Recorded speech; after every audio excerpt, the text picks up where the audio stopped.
You're entering CNBC TV 18's Fire Safe Studio, powered by Century Ply, now with firewall technology.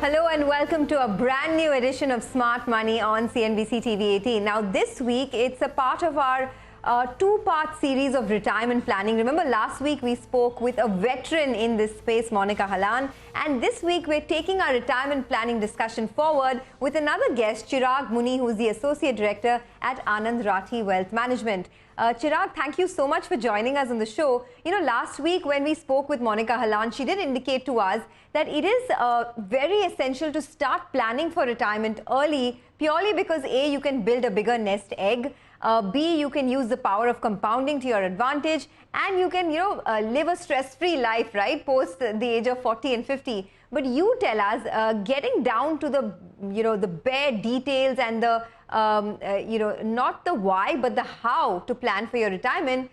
Tell us exactly, how should one really go about it? I mean, what are the first few steps that one should think of when looking at retirement? Thank you, Sonia. So, when you look at retirement planning, I think you have to look at it from two perspectives. One is when you start to plan, you need to know how far away you are from your retirement. And post-retirement, how much you are likely to live. Now, let me give you some numbers.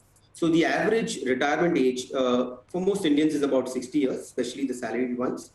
And the life expectancy, of course, the published data is about 70 years, but most healthy people live about 75, 80 years, which means you have almost 15, 20 years more post your retirement that you'll have to, live off with the corpus that you build, which automatically means that you'll have to plan much, much earlier. Of course, most often and not, people would say that you have to, start as early as you start working.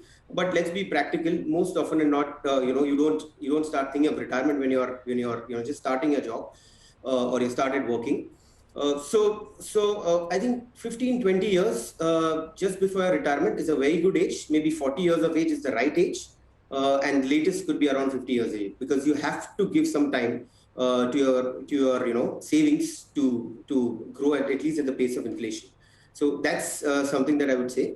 The second thing that you have to look at specifically when you're starting to plan for your retirement is what is your inflation rate. You have to pen down all the expenses that you're currently doing, and if you have to live the same lifestyle post 60, then you have to add the inflation rate to it and see that what kind of expenses are you going to do at the age of 60. So let me give you an example. Let's take three cases. Let's say today somebody who's at 40, 45 and 50, which means the 40-year-old person has 20 years to go for retirement. The 45-year-old has about 15 years and the 50-year-old person has about 10 years to go for retirement. Now, let's take an example. Let's say each of them today have a monthly household expense of about 1 lakh, which means annually he's spending 12 lakhs on the items that he's consuming. Now, you have to just put an inflation number, let's say an average inflation number of about 7%. It just means that at the end of, at the age of retirement, which is 60, this 12 lakh equivalent is nothing but 46 lakh for the person who's starting at 40. The person who's starting at 45 will require about 33 lakhs, and the person who's starting at 50 will require 23 lakhs. Now, the important point is not to get bogged down by these numbers, because we've just added the inflation rate. If you just do a calculation as to what pace of rate of growth you need to have and what kind of savings that I'll require. So if you see for the 40-year-old guy, the savings that would be required is about 1.2 lakhs. For the 45-year-old guy, it will be 1.5 lakhs. And for the 50-year-old guy, it will be about 2 lakhs. It looks that the 40-year-old guy has to have a higher number, but at the end of the day, he has to set aside a lesser number for his corpus, because it's 20 years to go for his retirement. So two key messages: please determine the inflation which is relevant to you, and not what the government publishes, because you may have a different lifestyle than what the average government publishes at about 5-6%. Somebody would have 7, somebody would have 10. So right inflation number is very important. And the second is, the earlier you start is better it is, because you have to set aside a lesser corpus. Okay, this is actually a very helpful table, and it's coming up for our viewers on the screen. So I just want to, because I'm not too far away from 40 as well, so I just want to put that on board once again. You're saying that if I invest 1.2 lakhs per month starting at the age of 40, by the time I retire, I will have a corpus of around 9.2 crores, considering the inflation rate at 7%. Is that the right way to look at it? Yes. Yes, absolutely. Okay, but that got that. is taken into. Oh, yeah, go ahead.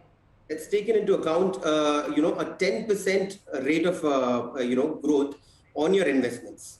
Why 10%? I'll come to it. But you need to have a return objective little more than the inflation, and so that you have a buffer, so that you are secured by the time you're 60. Okay, great. So that makes me very hopeful that, perhaps if I start now itself, I'll have this 10 crore of retirement corpus. All I have to do is invest 1 lakh, and you're taking a reasonable rate of growth, right? About 10% returns. Now tell me, what are the investments I would have to make to achieve this retirement corpus? Absolutely. So like I said, let's say your inflation rate that you have determined for yourself is 7%. The first step is to have a return objective, which is more than 7%. Because you have to keep in mind certain contingencies, the tax liabilities on the products that you buy, or maybe unexpected rise in inflation itself over the next 20 years period. So to have a good 10% objective is very important. Now, to do that, the first step is the asset allocation decision. Now again, let me take the same case of 40, 45 and 50-year-old. I think for a 40-year-old, since he has 20 years to go for retirement, the ideal asset mix would be 80% equity and 20% debt.